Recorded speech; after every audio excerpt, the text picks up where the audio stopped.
Desmontando el estigma, un podcast del Centro de Rehabilitación Psicosocial de Móstoles para eliminar barreras. Bienvenidos a este cuarto capítulo de Solo para vuestros oídos. Sigo don RQR con llamar a los capítulos con esta denominación de todo un poco, aunque este caso sería de todo un poco más. Al menos he cambiado algo el mismo, pero la verdad es que se debe llamar así, ya que la variedad temática de nuevo hace muy difícil darle un título concreto. Yo creo que para el siguiente sí que se podría poner un título más a lo concreto, a lo directo. Bueno, dicho esto, comienza este rato de podcast. Si queréis acompañarme, comenzamos. Pueblos con nombres curiosos, pues sí que los hay a lo largo y ancho de nuestra geografía. Siguiendo el hilo del callejero de mar y alrededores del anterior capítulo, vamos a ampliar el radio de acción con esta breve pero llamativa enumeración de tales nombres. Comencemos en la Mancha conquense y a tiro de piedra de la hermosa San Clemente, hay una localidad que nos trae a la memoria los mejores momentos de la Fórmula 1 en España, ya que el pueblo se llama Casas de Fernando Alonso. De ahí subamos a la oferta y plana de Castellón, tierra de cítricos e importantes firmas de cerámica y azulejos, donde nos encontraremos con alquerías del Niño Perdido.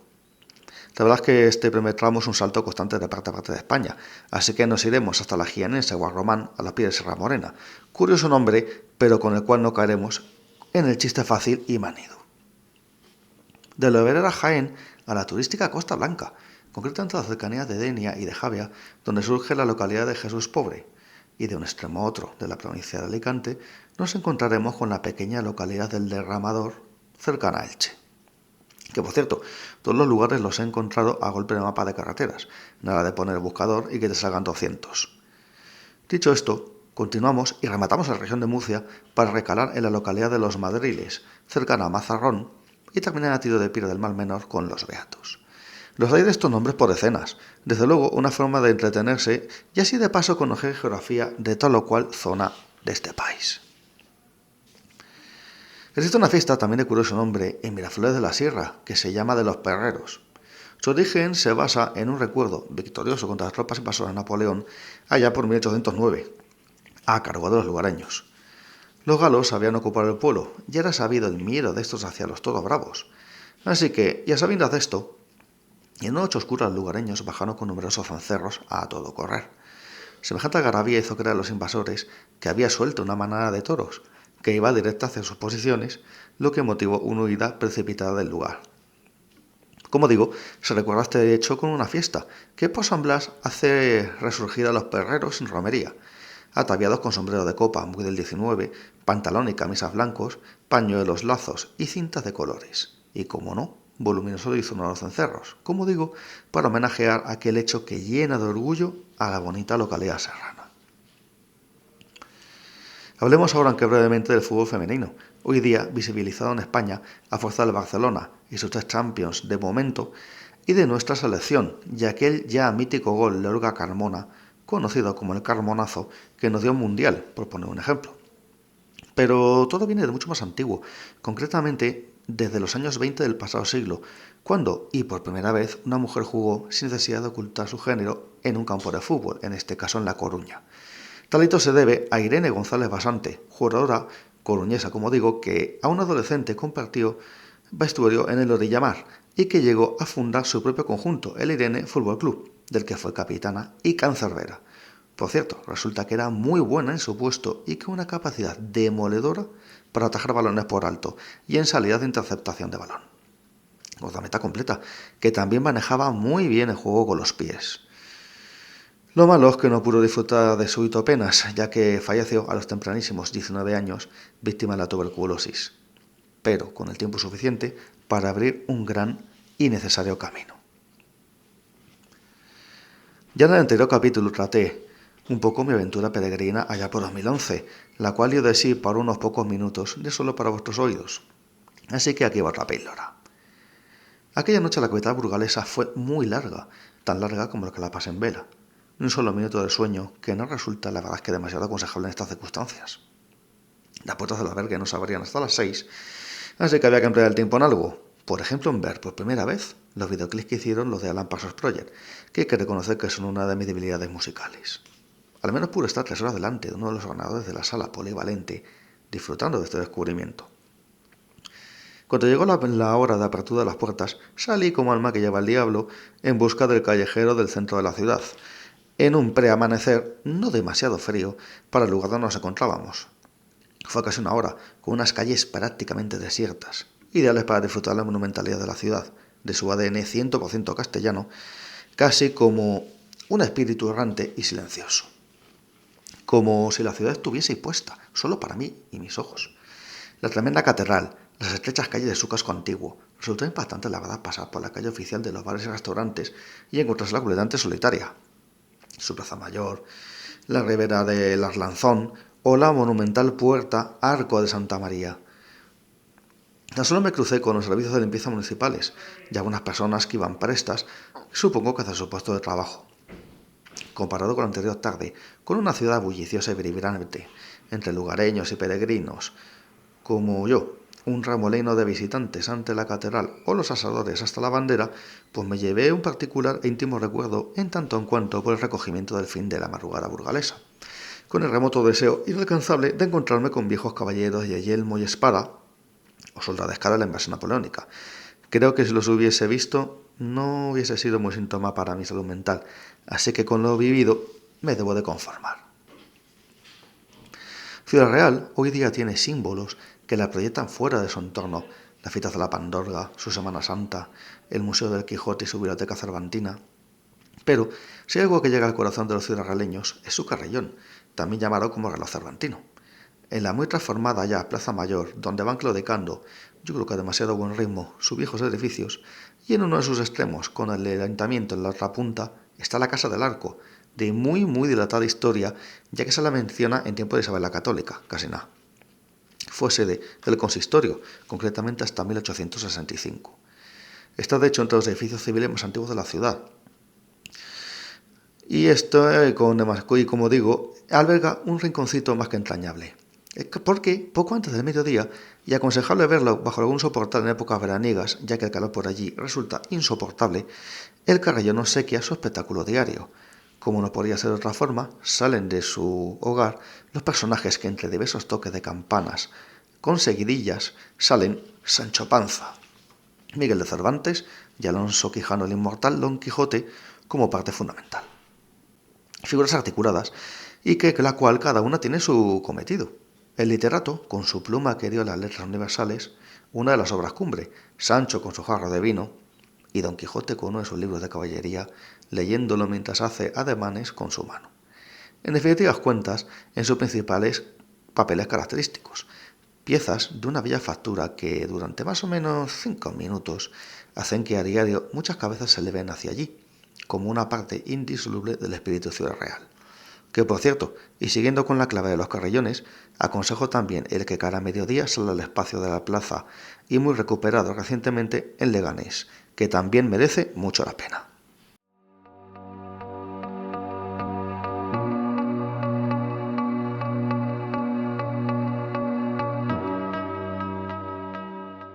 En las llanuras del Cerrato está su desconocida capital Palencia. Sin entrar a valorar de las delicias arquitectónicas, que atesora muchas más de las que vosotros imagináis, en el monasterio de Santa Clara se venera un Cristo yacente, pero no de los habituales tallados por la mano de un virtuoso, tocado por la genialidad de la plasmación anatómica. Claro que existe cierta controversia entre los que se postulan porque sea una talla extraña e inusual, mas los hay que dicen que se trata de un cuerpo momificado. Sí. Solo con esto considero que la pátina de lo misterioso recubre este tema del Cristo de Palencia. Y dice así una cita: en una capilla a los pies de la iglesia está el Cristo yacente más patético y terrible no solo de la geografía española, sino tal vez del mundo. No se trata de un Cristo más. Según parece, es una auténtica momia del siglo XIV con pelo, dientes, uñas y los huesos apareciendo entre la piel y la carne mojamada. Estas palabras corresponden a Carlos Pascual, que en 1975 lo trató en su mítica obra Guía Sobrenatural de España. El caso es que llegar al monasterio de Santa Clara es relativamente fácil, ya que se encuentra en pleno centro de la ciudad. Y bueno, vamos a hablar un poquito de la historia de su descubrimiento, de cómo se lo encontraron. Resulta que en una noche de 1377 dice la historia de la imagen que fue encontrada en las inmensidades del océano Atlántico por el barco castellano capitaneado por don Diego Alonso Enríquez, almirante de Castilla y capitán general de la Armada de por entonces, Creo que él asegurando contemplar siempre y cuando, según el relato, un fuego fatuo flotando sobre el agua, en aproximación a la nave ovoide. Parece que el encuentro tuvo poco de imposible casual, en medio del océano, a sabiendas de sus hechuras, y se produce la casualidad, pero ¿con qué motivante? Queda claro que la imagen tenía querencia por ser recogida por esa exacta embarcación. En los papeles fundacionales del monasterio se relatan los hechos. Ya se dice textualmente. La vela era en sí una lúcida antorcha tan constante en su llama que no pudo apagarla al viento. El almirante abordó su navío para examinar aquella novedad con apariencia de fantasma. No era fuego fatuo. Y despreciando los riesgos, trajo esta imagen en una caja de cristal, cuya fragilidad servía de fuerte muro contra los golpes de las aguas. Creo que causó espanto lo encontrado entre marinos avezados y de cierta bravura. Imaginaos el realismo de Cristo, que así lo identificaron, tanto como consta a día de hoy, dándole a la escena, una vez más, en lo que huele a misterio, el componente de lo absurdo. La impresión fue la de un cadáver, pero que fue hallado en una caja, dio a entender en lo cristianamente sepulcral. Y claro que se ordenó el traslado a Palencia del hallazgo, desconociendo yo exactamente el porqué, postulándome por la cierta importancia quizás de la urbe, aunque yo creo que tan solo son suposiciones. Desde 1378 permanece en el mismo lugar, y como es inefable en una historia de estas características, el componente binomio iglesia-misterio poseía su aparición. Vamos aquí con otra cita textual. Si no tuviera fe en que había subido al cielo, creyera era aquella la humanidad de Jesucristo nuestro Señor, con el destrozo que le describe el profeta Isaías. Estas palabras ni más ni menos que fueron a cargo de Felipe II, al ver y trasladar la imagen completamente impactado por lo que acababa de contemplar.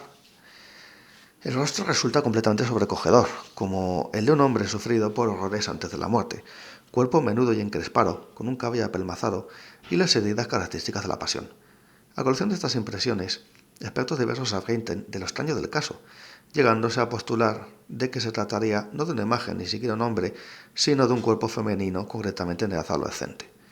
Ni que decir tiene que se conozca remotamente autor de ello, añadiendo a título personal la crítica acerca de que no se haya permitido una prueba para determinar la naturaleza de no sé ya cómo llamar imagen, momia o los más calificativos, que en este caso no creo que no serían demasiado extravagantes, a colación de los hechos que se están plasmando. Otra cita que dice, ninguno la vio jamás que no se demudase el semblante con espanto, y así escribió el cronista del siglo XVIII, Manuel Calderón. Se refieren milagros supuestos desde hace siglos, y Iker Jiménez, en una investigación del tema, consiguió arrancar de la mar abadesa la constatación de hechos inexplicables en el terreno de lo supuestamente milagroso desde el siglo XVI hasta las últimas décadas del siglo XX. ¿Qué o quién mora yacente como imagen o como momia?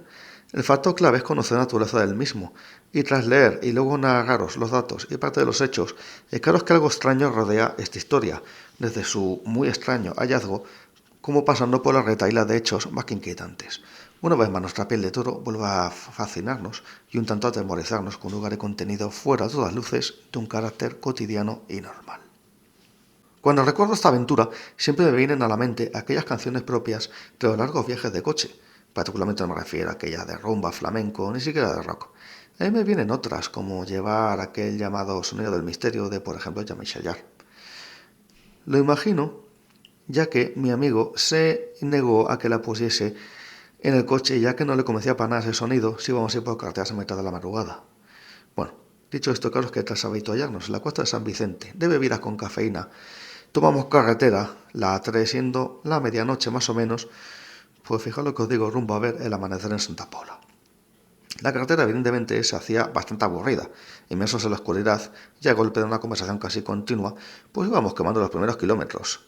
Tras un rato de entrar en territorios conquenses y a la altura de Saelices, paramos el coche en un área de descanso inhóspita y negra como la boca del lobo, acabando sobre el capó sentados, divagando bajo un cielo estrellado como poco se puede disfrutar en mi vida. Creo que ya se va observando aquí mi gusto por la oscuridad auténtica y evocadora, ¿verdad? De nuevo en el coche vivimos el opuesto a lo visto rato antes, con una sucesión en hilera de luces rojas que evidentemente identificamos como la contaminación lumínica de los campos eólicos, tan comunes en aquellas tierras ventosas y por ello proclives a tales recursos energéticos. Creo que iba a hacer una noche de luces, como ya os contaré. Ya acá cerca de Albacete, en un restaurante de servicio, donde se preparan los autobuses con destino a Alicante y región de Murcia, y yo creo que en torno a las 3 de la madrugada, pues estábamos tomando un café con la silenciosa y amodorrada cadencia de unos pocos viajeros que se apearon de estos autobuses. Y claro que cerca de las 4, pues andábamos por las calles más antiguas de Almansa, admirando sus castillos de la base, y en una soledad absoluta, pues a pesar de estar en una ciudad de más de 20.000 almas. Íbamos, en la oscuridad de la carretera, aferrándonos a ratos a señales de vida, cuando ya en la linde de Albacete con Alicante, pues claro que vimos un curioso fenómeno. Corre tanta luz grande, de forma semisférica y algo achatada, con una pequeña luz roja en sus extremos. Fueron poquísimos minutos, un pelín inquietos, terminando al superar una oscuridad que creemos que era una montaña, pues que hizo desaparecer de nuestro campo visual tal escena, al volver a tener vista ni rastro de la luz. Yo no voy a hacer un juicio de valor, ni un análisis profundo de lo que sentimos aquellos minutos. Simplemente vimos algo que no terminamos de entender, pero que por descontado nos resultó muy curioso y que animó un poquito más el viaje, por lo largo que era. Y ya en la provincia de Alicante, pues había mucho más luces, señales de vida a ambos lados de la autovía, y en esta pues ya nos fuimos desviando, primero hasta Elche, ciudad de las Palmeras, y por último nuestro objetivo final, Santa Pola. Tras años volví a oír el salitre, el batir de las olas en la orilla de la playa, en un amanecer casi inminente y con una emoción que difícilmente olvidaré. Tras dormir un poco en el coche y pasar por la localidad, y tras comernos algo, cayeron otras 5 horas y pico de coche. Aquella aventura de juventud que tenía 23 años queda ahí como parte de la existencia de cada uno.